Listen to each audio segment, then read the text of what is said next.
the Indian Council of World Affairs. It is my pleasure to welcome you all to this panel discussion on Ukraine and Gaza wars, crisis of liberal international order. The program has been circulated and we will go by the order of the program.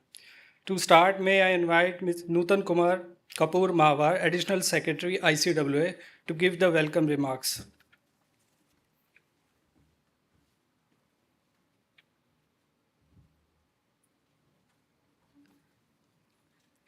Excellencies, members of the Diplomatic Corps, distinguished experts, and students.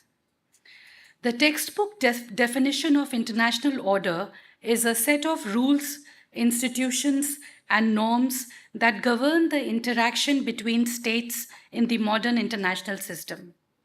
To my mind, however, it is the objectives and goals of an international order that should more clearly define what constitutes an international order. The objectives of a human-centric international order are: 1. Absence of war. 2. Long-term peace, stability, and security. 3. Firm states as essential units of international polity, political independence, and responsible behavior. 4. Harmonious and friendly interstate relations premised on respect, trust, cooperation, interdependence, dialogue and diplomacy, and sovereign equality. 5. Multipolarity. 6. Humanities and states' resources dedicated exclusively to people welfare and environmental consciousness. 7. All-round prosperity. And 8. A just balance of rights and obligations at all levels. Effective governance at global, regional, national, and local levels facilitates the meeting of these objectives. Multilateralism assists this endeavor at the global and regional levels. The liberal international order that has emerged and evolved over the last few centuries is in crisis today. The world today is in turmoil. A deeply polarizing spirit of competition and hate has made its way across all realms globally, from inter-country relations to international economy, from technology to interfaith interface. There are broken interdependencies. Disrupted supply chains are but an example. Multiculturalism has been seriously challenged. Defense expenditures are increasing.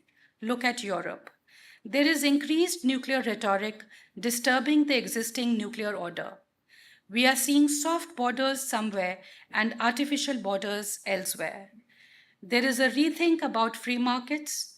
Unfettered markets have not led to efficiencies and enhanced welfare. There is an absence of working welfare systems, especially in the global south. And the jury is still out on multi-stakeholderism in governance. While the crisis of the liberal international order has been in the making for some time, the 2008 international financial crisis being a watershed, the current conflicts of the world in Ukraine and Gaza, and the growing tensions in the Indo-Pacific have markedly brought to the fore its weaknesses.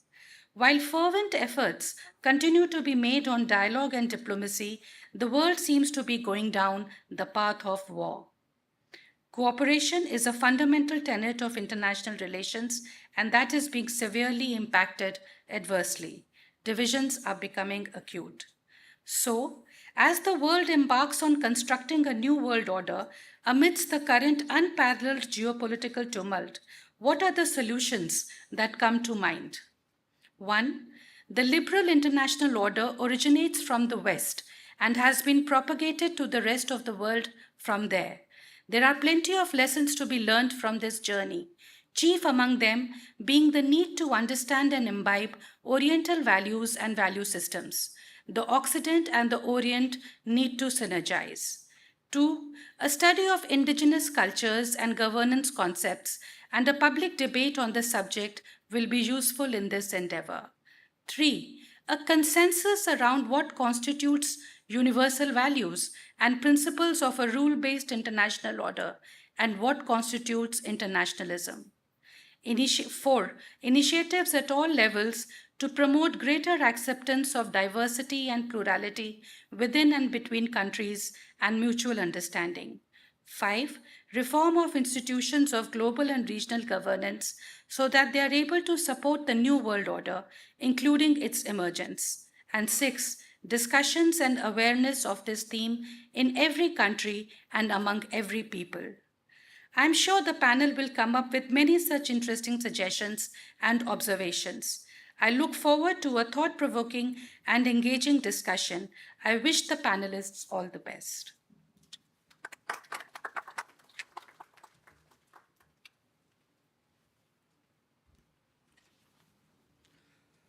Thank you, ma'am.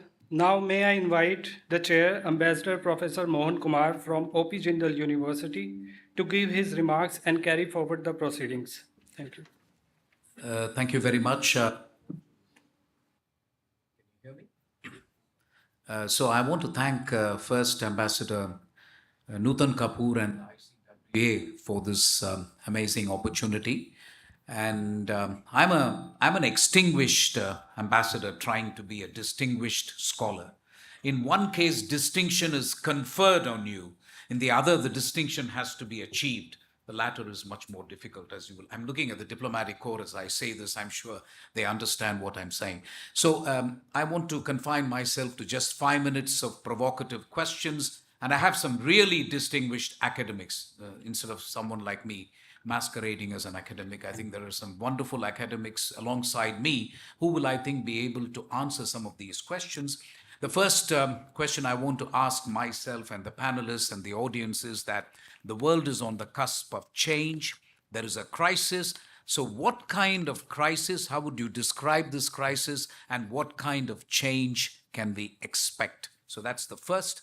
The second, obviously, is the all-important election of President Trump and its impact on the international strategic landscape. The liberal international order, I'm inclined to think it's a bit like bankruptcy. You know, bankruptcy happens gradually and then suddenly. So liberal international order has been like this. You know, it's been in crisis for a long time, and suddenly we find that it's really reached breaking point. And I think we should take a good look at what constituted the liberal international order, what is the state of liberalism in the world, why it is in such a bad way. And I am not just talking of the United States, but really the Western world and even the rest of the world. Liberalism is in a state of full-blown crisis. Who's to blame? What is happening? And what can be the future? And then, of course, you have these two unending wars, it seems to me. One is obviously more long-standing than the other. That is the war in Ukraine, and then you've got the war in Gaza. And I think the question really is what is really going to happen after the war ends, because at least one of them, that is the war in Ukraine, it is fair to say that it is going to end in 2025, one way or the other. Because you have them, not because President Trump necessarily says that he can put an end to it in 24 hours. That's important too. He is the president of the United States of America. But because the Ukrainian president has said he would like to see it end, and so do the Russians. So I really see that we are moving inexorably towards a diplomatic solution. What the diplomatic solution will be, what will that outcome be, who will really conduct these negotiations, those things remain to be seen. On the Gaza conflict, I invite all of you to take a look at 22 pages of G20 communique, which has just been issued this morning. It ruined my morning from 6 o'clock. I hope it doesn't ruin your afternoon and evening. I'm kidding. I'm kidding. Don't take me seriously. But it was a 22-page communique. And on Gaza, there has been an emphasis on the humanitarian assistance. They're not talking in terms of resolving fundamentally the causes of this conflict, but there is a lot of talk about how humanitarian aid should reach those for whom it is intended. So it's quite an interesting joint statement. There are times I felt the joint statement kind of pretends Trump has not been elected, but that's my personal view, and I could be wrong. Take a look at it. But it's a comprehensive statement, which I have no doubt will be analyzed to death over the next few days. The future of the liberal international order and India's role, very briefly, before I ask Professor Mahapatra to speak, and you will all have 10 minutes each. Just give me 2 more minutes.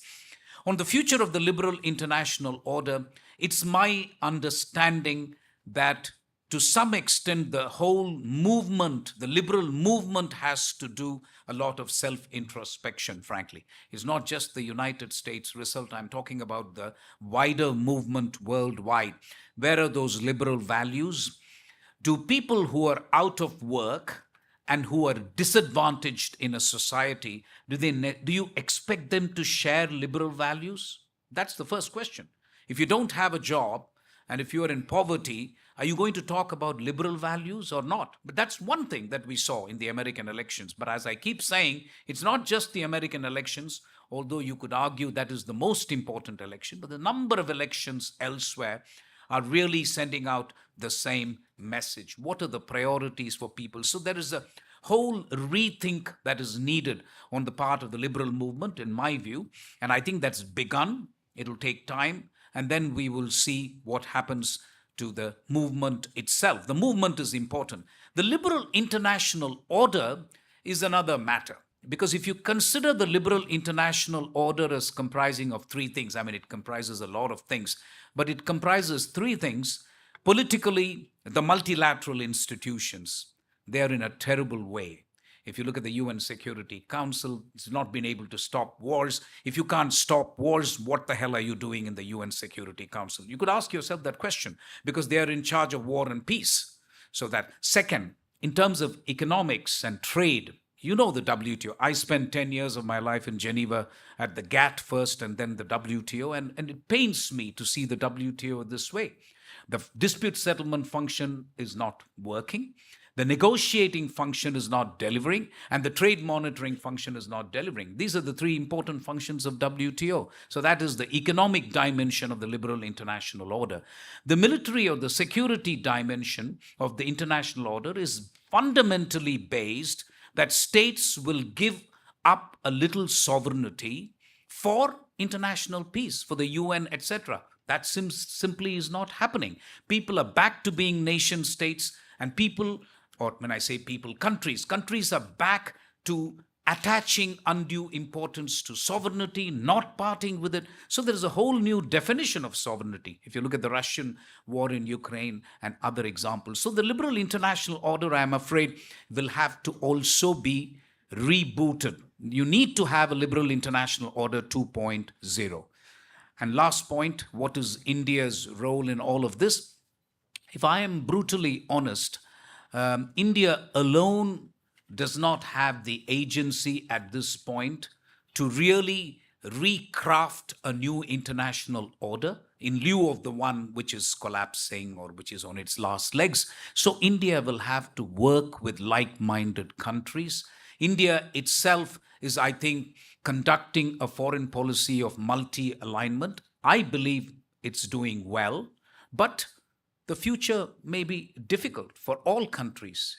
Just because a particular policy works for you during a particular period of time doesn't mean that it will work forever. So we will also have to make adjustments and modifications as we go along. As I said, it's served us well so far, but we will have to see what happens. So I'm going to stop here. I will be happy to come back after I listen to the panelists, and then hopefully we will have a 20-minute discussion. When I say discussion, I'm actually looking to you to ask questions to the panelists. Otherwise, it'll be a bit of a monologue. So if you do have questions, I would really, really appreciate it if you can either put it on a piece of paper, pass it on to our colleagues in the ICWA, or at least keep it ready so that when I give you the floor, you can ask. So, with those words, thank you very much for turning up in such large numbers. I see that you're also escaping from the pollution, and that may be a reason. I'm joking, but thanks for coming anyway. And I think it'll turn out to be an excellent discussion. I promise you. I'm now going to turn to my colleague on the right, Professor Mahapatra. All of us. I think our CVs are available. So, Professor Mahapatra, you will forgive me if I'm not introducing you in full. Therefore, he is well known anyway in the strategic community in Delhi. So, you have 10 minutes, sir, please. Thank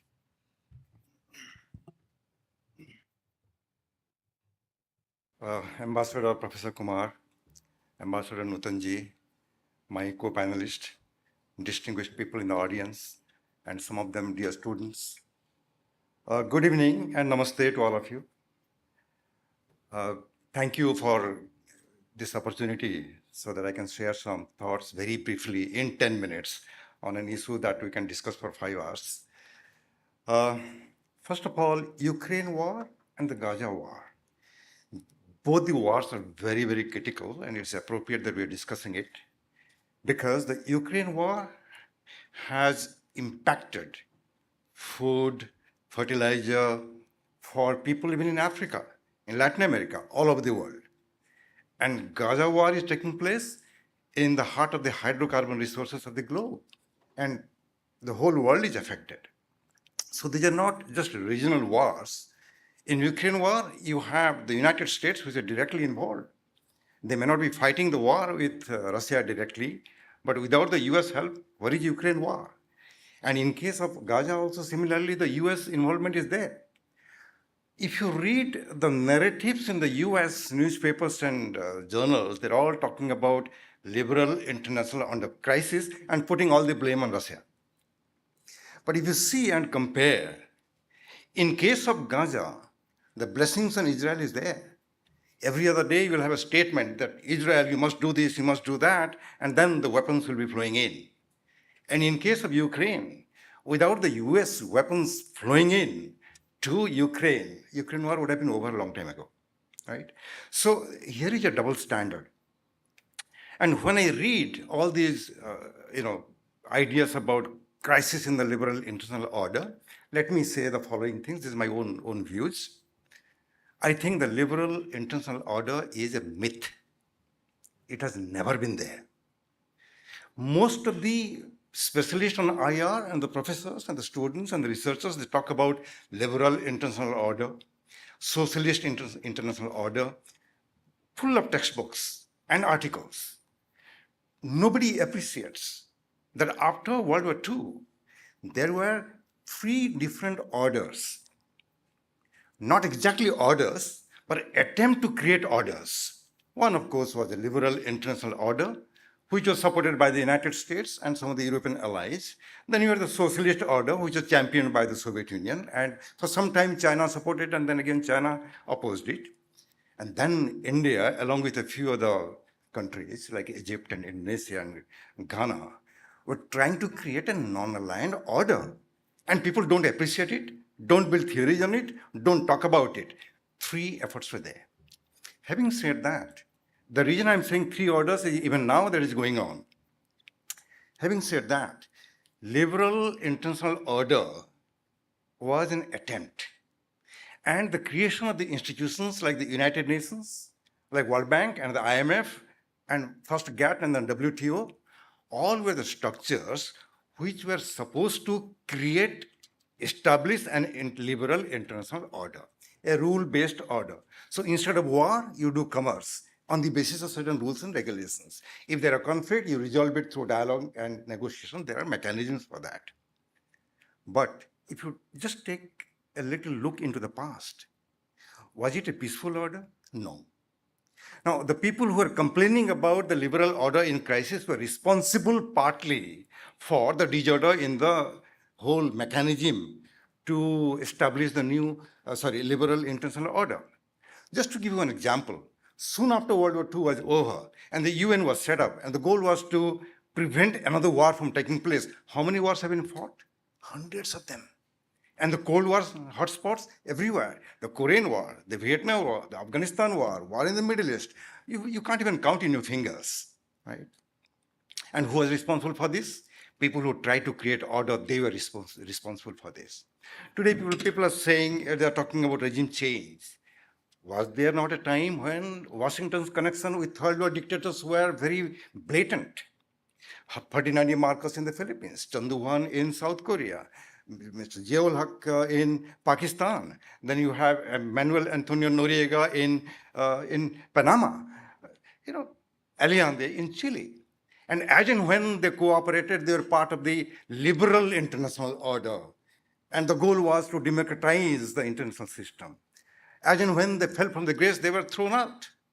Manuel Antonio Noriega was picked up from his house, brought to Florida, tried, and put in the jail.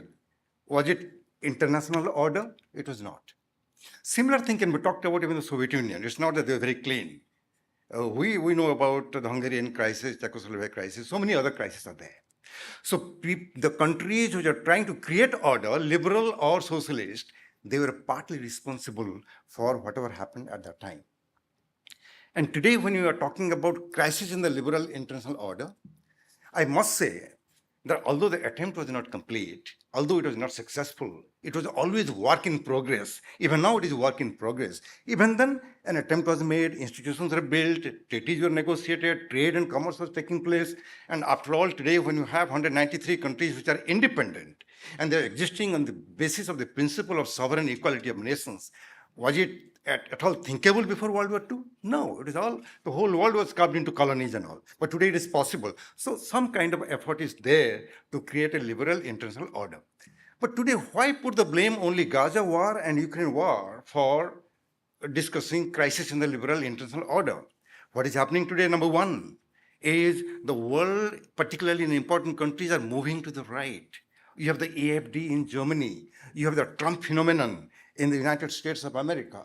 Now, the anti-immigration movement that you see today, the hatred towards the immigrants who really built up the societies are today the target, not only in the US, but also in Europe and elsewhere. That is also part of the liberal international order in crisis, right? The global political economy is in turmoil, partly because of the war going on, partly because of the pandemic, of course. It is an external factor. But today, when you talk about alternative supply chains and value chains and all, it's all because of the pandemic and the war and the insincerity of the countries who really want to make a liberal international order. That is the reason, and not just the war and all that. However, I would argue that at the moment, like after World War II, efforts are going on to create multiple orders, not just liberal international order. One, of course, there are people in the West who are trying to restore peace, stability, and maintain, or maybe promote liberal international order. Second thing, Russia today, Russia was ticked up as a major power. It is back with a bang. It is a powerful geopolitical actor. So amount of sanctions. So you have 3 minutes. 3 minutes, sir, yeah. No amount of sanctions could really bring Russia down to its knees, and the war is ravaging on. And today you see the latest position in war is tilting in favor of Russia. We don't know when the war is going to come to an end, right? Okay. Now, so what I'm saying, Russia, back as a geopolitical actor, is trying to carve out a counter-hegemonic order of its own and building ties with Cuba, with Venezuela, with North Korea, with China, with so many other countries. The third one is by China itself. China has emerged as superpower along India's border. It is really posing a big challenge to the United States of America. It is trying to create an alternative order in the world where human rights will be determined by the nation states and not by the Universal Declaration of Human Rights. They have their own BRI program. They're flushed with money. The way the Chinese media is now all over the world competing with CNN and BBC and whatnot, right? So they are trying their own way of creating a new kind of order. Fourth one, I strongly say, is India. India, during the Cold War time, tried to stay away from the Cold War and try to promote non-alignment. There were hurdles, there were obstacles, but the movement continued. The moment the Cold War ended, the bipolar structure was there, non-alignment as a movement became irrelevant. But today it is back in the form of Global South. And India has an agenda. When India says that globalization is not bad, But globalization has to be global South sensitive. There is a message there. When India is trying to promote its own relationship with the rest of the world, even share some of its achievements in DPI and in vaccines, in public health, India is trying to create an order of its own. A country like India could sell or could even supply vaccines to 100 plus countries in the world. It was magical in a way. When the Prime Minister is repeatedly saying this is not the era of war, what we need is dialogue and negotiation. It is not just empty talk. India has its own narrative. And during the this G20 meeting, all of you saw the skillful diplomacy of India, where the entire world was watching whether a joint statement can ever be issued, and all of us were surprised it was issued. It was because of skillful diplomacy of India. And the narrative is fantastic. When we are saying one earth, one family, and one future, we are not talking the way the American presidents do. Whenever they have a meeting like this, they will address and say, God bless America. Here is a country, it talks about the globe. It talks about negotiation, dialogue, diplomacy, and one earth, one family, one future. So this is Indian narrative. India wants to create an order where the whole world will be treated like a family. There will be quarrels, differences, but still no war. That is our message. I have many things to say, but 10 minutes is over. So thank you very much. We can discuss again during Q&A. Thank you for your attention.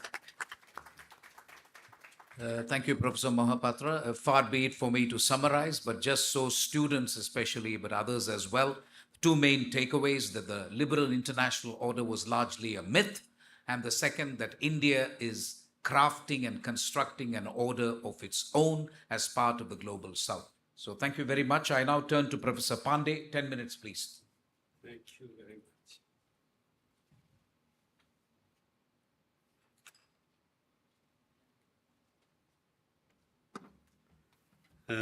Thank you, Ambassador Mohan Kumar. Thank you, Nutanji, co-panelists. After Professor Mahapatra, it's difficult for me. I have shared stage with him many times. Also because some of the things that he said, I fully endorse and would like to take forward that argument. The argument, for example, about how liberal was the order, which is now referred to as liberal international order. In fact, as a student of Russian studies, I remember when I used to appear in interviews in 1990s, the most repeated question I was asked was about the collapse of Soviet Union and the reasons behind it. And I normally started my answering questioning whether what collapsed, the so-called Soviet system or socialist model, how socialist was it? Whether the 1917 revolution can be called a genuinely Marxist socialist revolution. Similarly, here also, when we talk about liberal international order, the first question that comes to mind is, how liberal was that? And how inclusive was that? How legitimate was that? And I would refer to one of the proponents, advocates, and champions of liberal order, Joseph Nye, who in one of his articles said that the so-called liberal order was largely limited to a group of like-minded states centered on the Atlantic littoral and did not include many large countries such as China, India, and Soviet bloc, and did not always have benign effect on non-members. As Professor Mahapatra very rightly said, regime change we talk about now, it has been going on for a very long time. There was Ainde, there was Mossadegh, 1953-54. There was Bay of Pigs invasion. There were attempts at many other places, some successful, some not so successful. So there are certain myths about, Professor Mahapatra also said it was a myth. The first myth about US-led liberal hegemonic order is that it extended for much of its history, especially during the Cold War. Well, as I said, it did not. Despite its exalted claims about power, legitimacy, and public goods function, that order was little more than a European US-led order in which large parts of the world, especially Asia, Africa, Latin America, Professor Mahapatra referred to non-aligned movement. And non-alignment, if you remember, in 1970s came out with new international economic order, new information order. So the so-called liberal order was under challenge even during 1950s, 60s, and 70s when it held sway. Some would say the best chance for liberal international order was after the Soviet collapse, when Russia itself declared itself to be a liberal, democratic market country. And a lot depended on how much Russia could become a normal country on the Western model. And the fact that by the end of 1990s, with Russia's economic crisis collapse in 1998, and the NATO bombardment of Serbia and Kosovo, already the strains were there on the liberal order, and it was becoming clear that many of the countries who otherwise were largely acquiescing in that order because they did not have the wherewithal, the capacity, and the will. Russia was one of them. 2003, there was Iraq. During the first decade, you had color revolutions and regime changes in Georgia, in Kyrgyzstan, in Ukraine, 2004, 2005, again 2012, 13. And these regime changes, Russia would challenge them, saying that so-called humanitarian intervention, democracy promotion from above is not acceptable. Russia and China were more accustomed to or attuned to an older version of 19th century order in which territorial integrity, respect for sovereignty, and great powers and balance of power held this way. There is a view that 1990s, when the so-called liberal internationalists, for the first time, they believed that after the end of Cold War and with Fukuyama's thesis, now was the best time. But that best time turned out to be a very testing time. I would refer to another very important writer. One can even call him Cold Warrior, George Kennan, of the Long Telegram fame. In February 1997, in one article in New York Times, and that was the time when NATO expansion was being discussed, and he clearly warned that this is going to be a fatal mistake. And he says, he calls it a fateful error. Something of higher importance is at stake, and perhaps it is not too late to advance a view, I believe, is not only mine but shared by many others. About NATO expansion, he says, it will be a fateful error of American policy in the entire post-Cold War era. Such a decision may be expected to inflame nationalistic, anti-Western, and militaristic tendencies in Russian opinion, to have an adverse impact on the development of Russian democracy, to restore the atmosphere of Cold War in East-West relations, and to impel Russian foreign policy in directions decidedly not to our liking. There have been many others who have clearly warned that Mearsheimer, for example. You got 3 more minutes. All right. Mearsheimer, in some of his interviews and writings since 2014, after the Crimea War, Russian intervention, he clearly said that international peace can be best maintained if great power, interest, and balance of power can be maintained.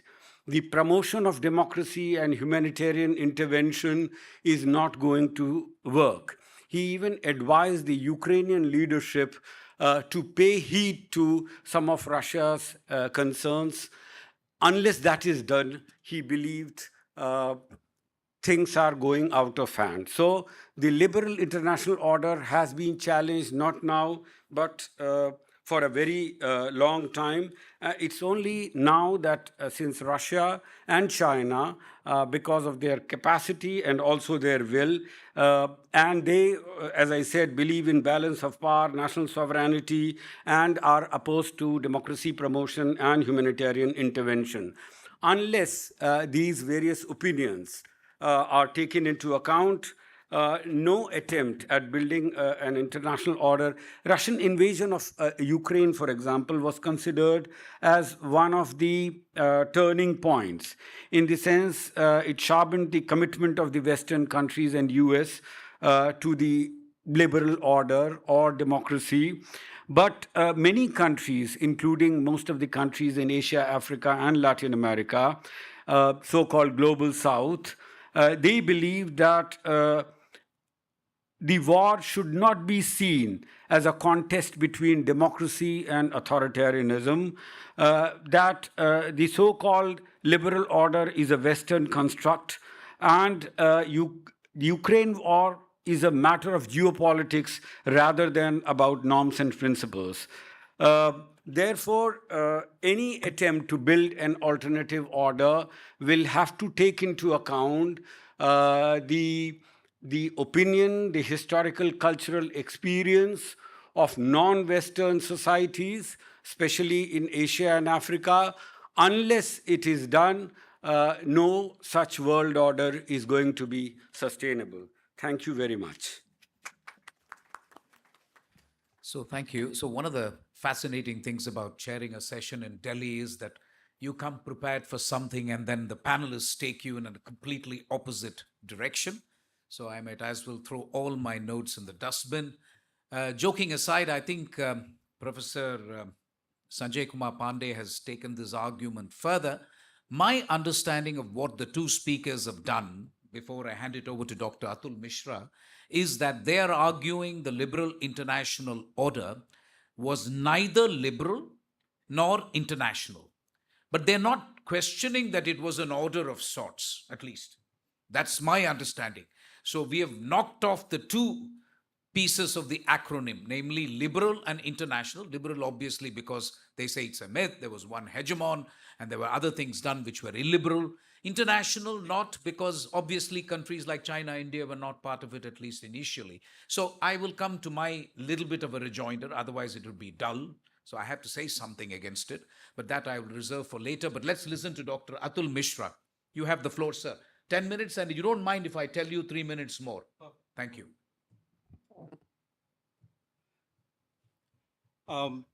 Good evening, and thank you, Arshad, for the invitation. I'm very glad to see colleagues, distinguished members of the Diplomatic Corps, students, and my co-panelists. And thank you so much, Ambassador Professor Mohan, for conducting this discussion. I've listened very carefully to my colleagues, and I just want to build upon some of the arguments that they have made. And I'll keep strictly to time. And I will give propositions, place propositions in front of you so that we could potentially in the Q&A, in the discussion to follow, we could sort of build upon it. And I will stick to the points that Ambassador Kumar has given us. The first question that he asked us to reflect upon is the description of the crisis. And what I'd say there is that what we are looking at currently is the crisis of the rules-based international order. To me, the liberal international order is in fact in terminal decline. And in order to sort of elaborate very briefly, I do the following. Draw your attention to what went on in the 1940s. Between 44 and 48, roughly during that period, the victors of the Second World War ended up putting together an order. And if you want to sort of understand the elements of that order, Ambassador Nutan Kumar actually ended up giving us a sense of what those elements could be. Now, that was a rules-based international order. That was not, to my mind, the liberal international order. The liberal international order was one of the three bounded orders that we saw under the umbrella of the rules-based international order. The liberal international order had as its geography, as its reference point, as its actors, the Western countries and their allies. Simultaneous with them, you had another bounded order, which was the socialist international order. And we could get, unpack that concept in ways that we want to. And the third order that we had, or the striving towards an order was the one that India was leading alongside some of the other countries as part of the non-alignment striving and non-aligned movement. My So what happens is that at the end of the Second World War, because the Soviet model collapses, the Soviet Union comes to an end, and of course because the polarity is not there, non-alignment also sort of takes a bit of a back foot. What we see at that moment is the field of international relations opened to the American power to bridge the gap between the rules-based international order and the bounded liberal international order. And on my reading, what America does in the 1990s and the 2000s is essentially to turn the rules-based international order into the liberal international order. Now, what are, to me, the three fundamental pillars of the liberal international order were liberal democracy, capitalism, and American power. And the number of ways in which this was attempted. Firstly, this was attempted through the enlargement of the European Union and NATO eastwards, which I don't necessarily think was a bad thing, but I may be in a minority here. Number two, the attempt on the American part to get the Chinese, the Russians, and India to build a buy-in into the order that they had created. So they were very, very keen on getting the Russians to democratize. They also wanted Russia to become part of the financial order that they had put in place. They were hoping since the late 1970s onwards, all through the 80s and into the 90s, that the development of capitalism in China would turn the Chinese into, would sort of start making the proposition of liberal democracy attractive to the Chinese. And of course, after our tests in 1998, they quoted us, tried to sort of make us part of their democracy promotion agenda and so on and so forth. I think what has happened is that over the past 10 to 12 years, increasingly in different ways, there's been a pushback to that agenda. And the consequence of that is that, to my mind, liberal international order is in terminal decline.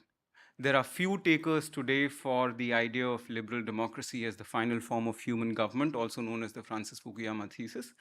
There are few takers today for the Washington consensus modeled capitalism. And of course, American power which is still very formidable, has come increasingly to be balanced. And so, to my mind, what we currently see is a liberal international order in terminal decline and a rules-based international order in crisis. And part of the crisis is part of the reason why we have this crisis is because the Americans thought that they could have the liberal international order overlap with the rules-based international order. Now, from there, I want to sort of link it to the Ukraine and Gaza wars. Prof, how are we doing time-wise? We're okay? Yes, okay. Please. In terms of, so just linking it to these two wars, I think what the wars are doing is that because they have come to be so seriously juxtaposed, they are illuminating to us the extent and the depth of the crisis. There is a lot of this charge that is leveled against the West to sort of say that, this is Western hypocrisy. My question as a good old realist is, at what stage in international relations do you find great powers not acting hypocritically? I think the interesting question to ask is, if these two wars held in juxtaposition are illuminating the crisis, then what is it that we can take away from that crisis? And I think what we can take away from that crisis is the need very seriously to reconceptualize the rules-based international order itself, and more importantly, to not push in an ideological agenda onto what can potentially be a universal order. So you have a rules-based international order, you fix it, but don't inject it with any particular ideology, the mistake that the Americans committed in the 1990s and in the 2000s. 2 minutes. Perfect. Now that then, the whole question about what India can do, we can take it up later. But I just want to come to the last point, which is the point about the future of liberalism outside the West. To my mind, this is how I frame this question to my students. If you give me a better alternative to to the core principles that liberalism stands for, I'm ready to change my mind. I think that is the serious challenge before all of us. Liberalism has originated in the West, but I don't necessarily think that it is a Western idea. It's an idea that others can make their own and fashion it. And there's a 130 odd year history in India of having internalized liberalism and made it our own. So that is the direction in which we can potentially think about. Last but as attempts are made, say, for example, at BRICS and other fora, to conceptualize an international order as an alternative to the one that the West has helmed and led for quite some time, I think the attempt should be to make sure that it speaks to a universal need rather than something that is negative in its fundamental orientation. How we do that, of course, is a matter of both genius and circumstances. So thank you so much, Prof. So I feel like thanking Dr. Atul Mishra for several things, but the main thing I will thank him is at least he says there is a liberal international order, and he says it's in terminal decline. I heaved a huge sigh of relief, because if he had carried on in the similar vein as the first two speakers, that this is largely a myth and it doesn't exist, then I would have felt like tearing my hair and said, oh my God, what does the chairman do? What do you moderate if there is total consensus? So I'm very grateful to Dr. Atul Mishra for giving. I think it's fantastic for you guys as well. And if I can just try, I can only try. He made a number of points, but I can recapitulate that the rules-based international order comprises three bounded orders, as he called it. One, which is the liberal international order, terminal decline, a socialist order. I'm now putting words in his mouth, which got aborted with the dissolution of the Soviet Union. And then, of course, a non-aligned movement, which also got aborted. Again, I'm putting words in your mouth. So it was only the liberal international order which persisted. That's at least something we should accept. The other two were aborted, self or by others, I don't know. And I really don't care. It is the outcome that is important. What I also want to say before I throw it open to questions is that whatever you might think of the liberal international order, it kept peace for a long time. And I want to invite all of you to a report which was released recently by the Peace Research Institute of Oslo, PRIO, which says the maximum number of conflicts in the world, armed conflicts, which, the point is, it's really tragic that you keep only talking of Ukraine for obvious reasons, heart of Europe, and Israel, again for obvious reasons, tons of oil underneath the soil. But do you ever talk of the 53 other conflicts in the Middle East? The Middle East has got 53 armed conflicts. Take a look at the Peace Research Institute of Oslo. Last 3 years has been the most violent ever in the world. So the liberal international order, for all its flaws and faults, and I concede that it is not flawless, but it kept peace for over 30 years. That we are losing now, in the danger of losing. So I think that makes it very important that we discuss these questions. I'm not leaning in one direction or the other. A chair should not. But I think you've heard wonderful expositions, and I'm glad you've also got all sides of the issue now. So now, can I throw it open for questions, please? We are trying to keep to time, not least because some of us have to leave at 4:45, but really that's the outer limit. So I'll still give you 15 minutes, which I think is ample time to ask questions. Yes, please get up, introduce yourself. Yeah. And then the lady. Yeah, please. Quickly, and no long comments, okay? You are not a panelist. I'm sorry. We'll have to get you as a panelist next time. Thank you. Thank you, sir, for such a wonderful, channelizing, wonderful discussion. My question is very brief, though I have a lot of ideas to say. And we are living actually in a liberal international disorder where we have multiple point of fictions that can easily turn out into an escalatory ladder. I just want to know a brief from both of you, Ambassador and Professor, from your side as a practitioner between crisis stability and from your side as an academia, what are these tipping point can go into a all-out war? Are we seeing the possibility, or still we are figuring out some options? Thanks. Okay. Question is World War III. Okay, next, lady. I'm sorry, I don't know your name, so I'm saying lady and forgive me. Hello, I'm Nilufer Saravardi, a journalist, so I have my questions. Number one, there's no order if there's no democratic order in the world. How can we talk about any? Where the Ukraine crisis is concerned, I think the Ukraine has been used as a pawn by America to corner Russia as much as it can. I'd like your view on that. Third, I'll be very brief. I just have two more points. What is the view you wanted? Repeat it, please. Ukraine is being used as a pawn against Russia, but it hasn't succeeded as yet, as you've pointed out. Secondly, where Gaza issue is concerned, again, the way it's aggravating, somehow or the other attempts are being made to involve Iran, and that's again an anti-Iran policy. Thirdly, irrespective, I think a lot has been said, but little importance has been paid to media, the Western media. It gives a lot of importance to the American side of the news. It has given little importance to the role played by Arab nations. I think they've exercised a very wise and shrewd policy regarding the Ukraine issue. Of course, they're regionally one where Gaza crisis is concerned, but even India, where Ukraine issue is concerned, they've been very wise diplomatically. But then we haven't given any importance to the Arab media, even the African media. The African countries, they've been very shrewd diplomatically. They have not been won over by USA. In fact, I can say that about the eastern part. Thank you. Thank you, madam. I'm just taking note of the questions. Any other question? Oh, great. Okay.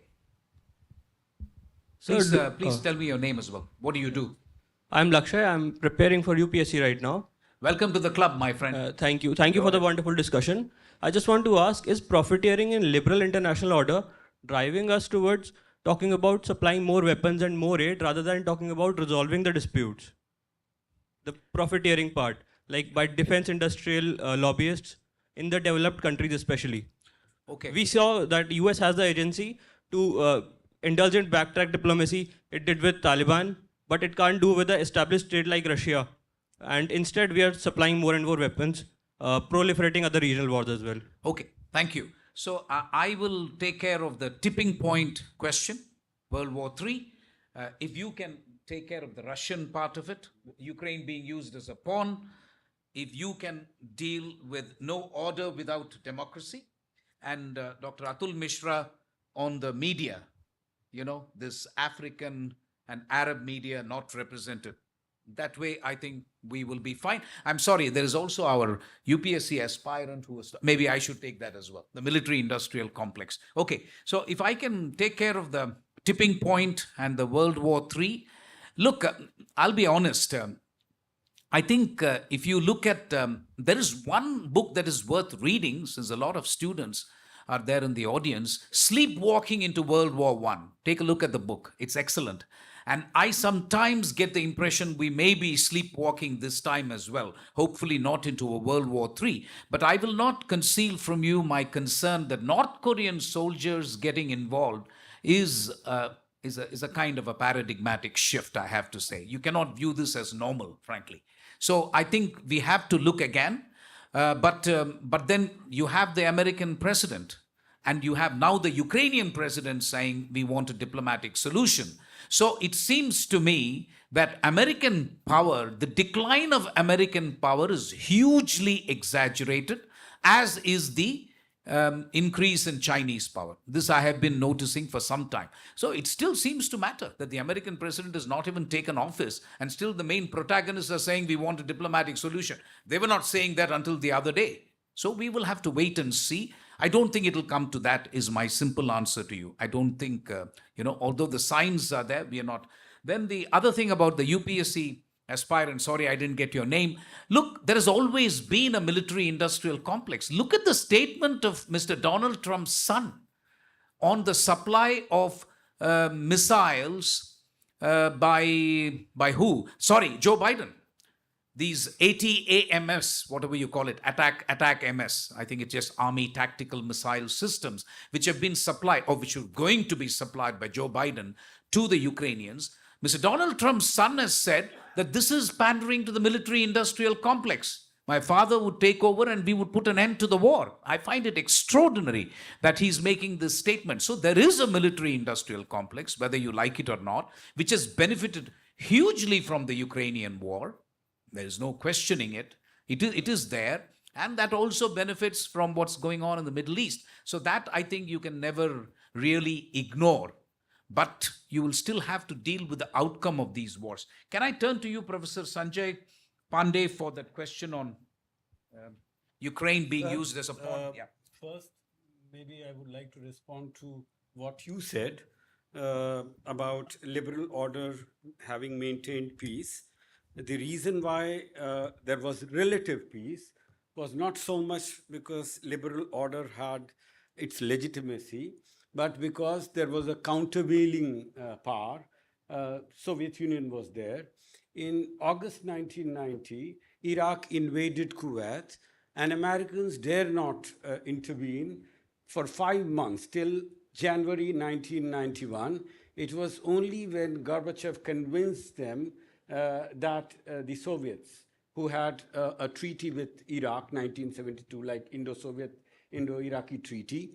So that was the main reason. The Soviets would always argue that no international or regional conflict could be resolved without Soviet input. Gromyko, 28 years Soviet foreign minister. So this is one point. The second about Ukraine having been used as a pawn. Since 1991, one of the major challenges before Ukraine, apart from what they wanted, by aligning with West in terms of prosperity, a democratic polity, but another attempt on their part was to establish their distinct, unique identity, distinct from Russia. That desire, there are scholars who would say that Ukrainians wanted to be member of EU, member of NATO, wanted to have a democratic, capitalist polity and economy. It was all right to have at least two of these, but NATO was the issue on which the Russians had serious objection, and we have seen the result. Even after the start of war, there was a time when there were attempts, there were proposals that perhaps if the Ukrainians agreed to 2014 Crimea annexation and maybe giving certain autonomy, there was this Minsk Accord to the eastern provinces, and Ukraine remaining neutral, not joining NATO, that would have satisfied Russia. The fact that the Americans and the British persuaded Ukraine not to agree to these terms, in fact, was more a cause of what we are seeing today.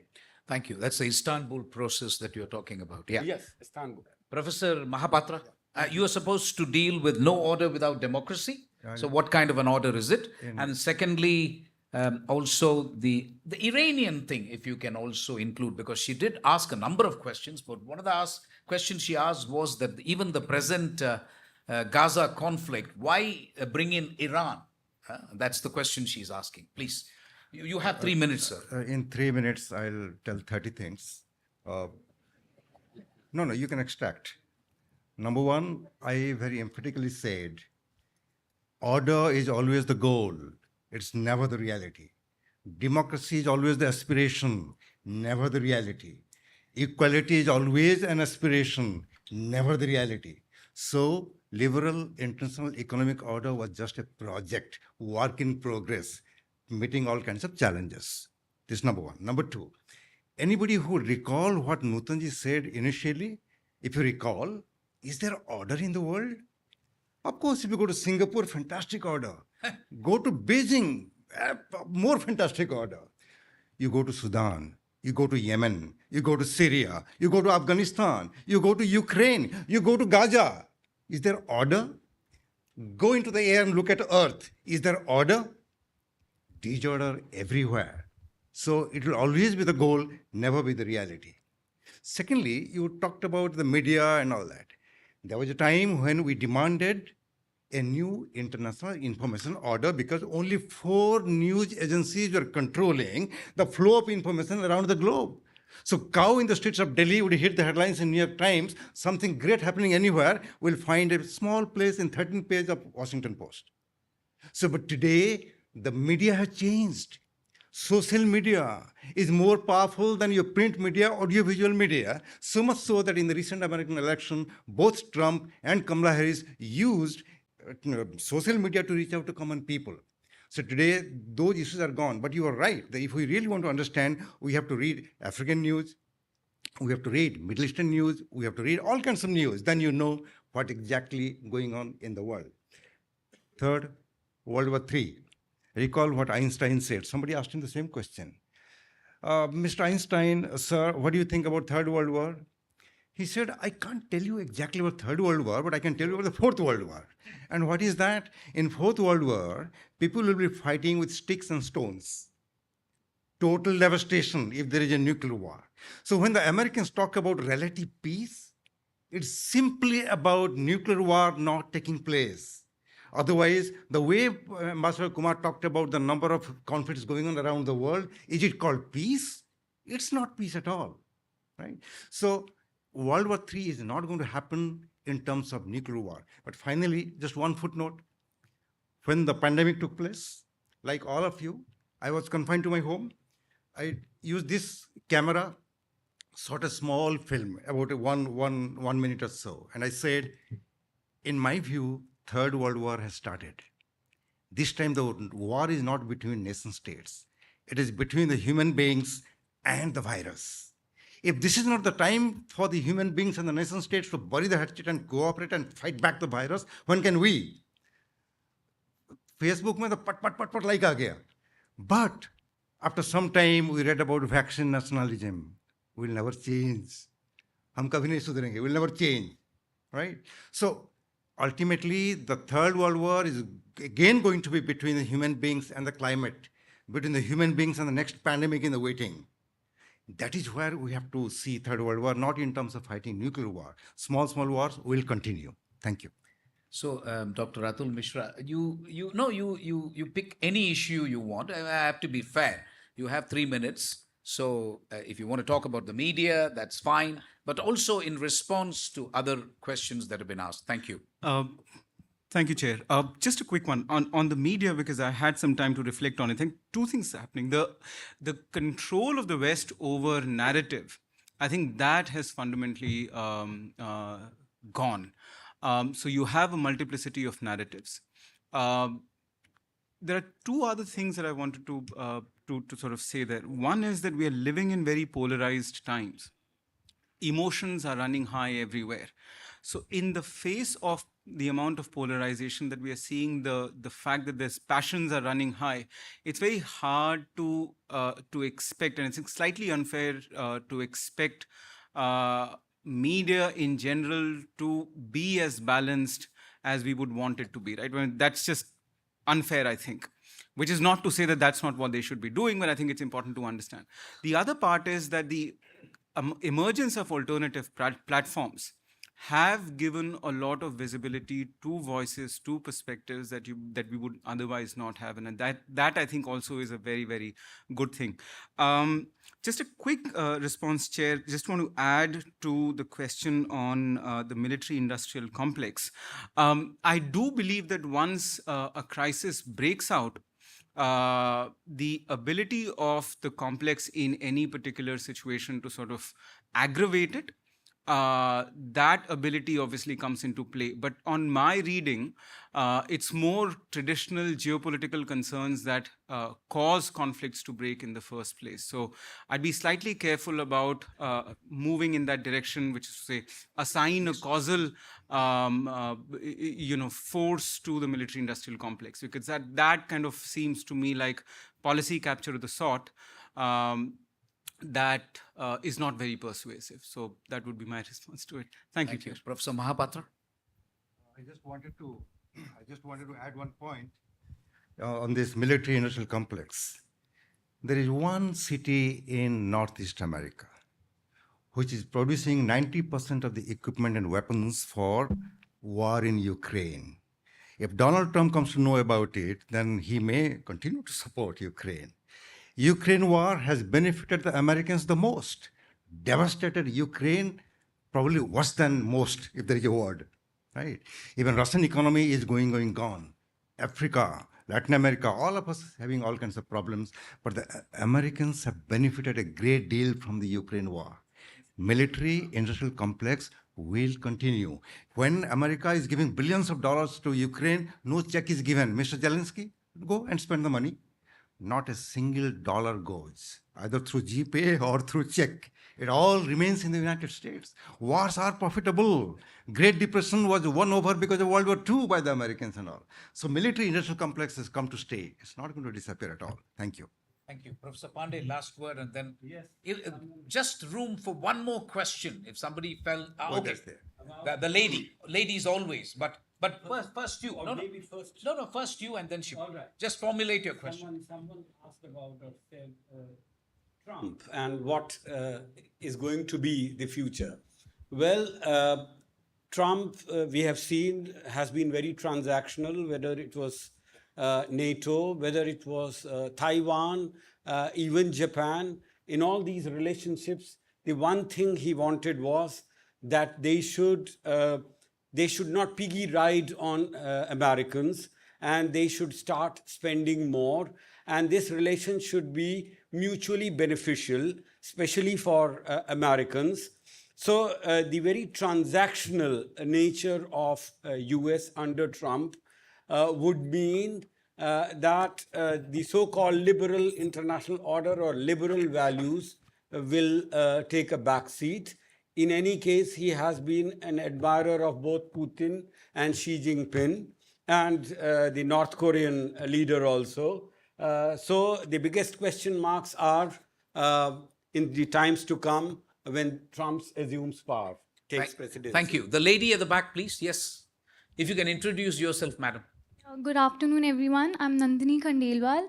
I'm working at ICW as a research intern. So thank you for the insightful discussion. My question is for Professor Atul Mishra.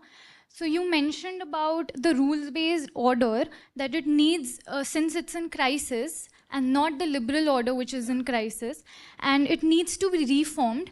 But for that, it should not be injected with any ideology.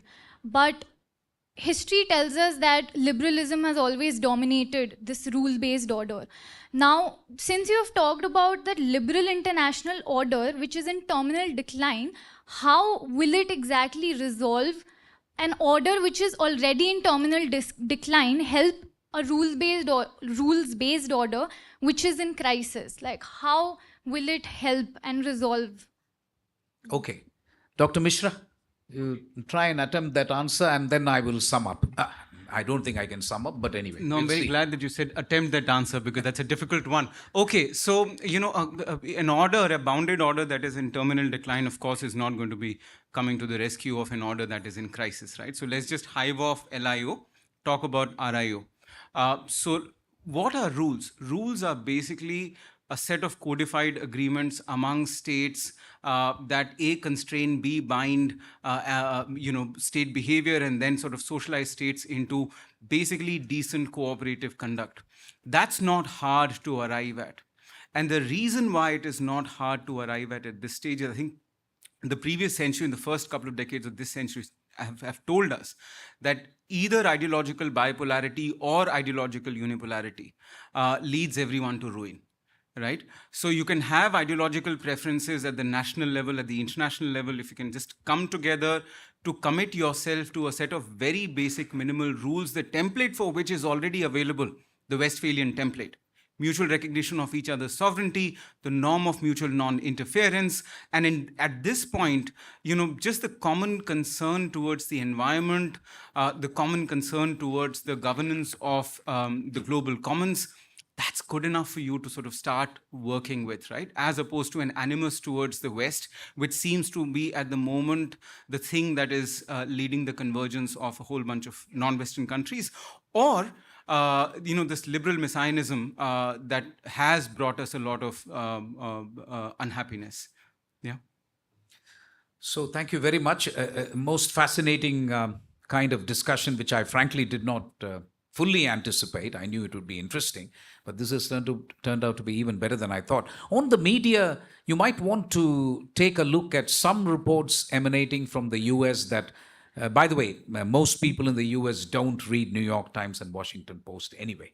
It's only the diplomats who keep reading it. I'm told Joe Rogan's podcast did it, and I don't even know if people in the audience know who this Joe Rogan is. I didn't know until my 36-year-old daughter said, Daddy, you should take a look at it. Sinclair Radio. Have you heard of these? These are the things that Americans listen to and voted for Trump, not your traditional. Fox News is the only traditional media that I can think of that may have had some impact on the election outcome. Otherwise, it's all media that you and I have not even heard of. But that's, I think, what the panelists were alluding to. I will just conclude by once again thanking ICWA for this most fascinating discussion that they had planned. I think the only thing students can do, there's no right, wrong answer. You've heard all sides of the debate. Try and situate LIO, the Liberal International Order, in whatever paradigm you want, but the bounded order framework Dr. Atul Mishra proposed is a good one, in my view. It's a good starting point, so take a look at that.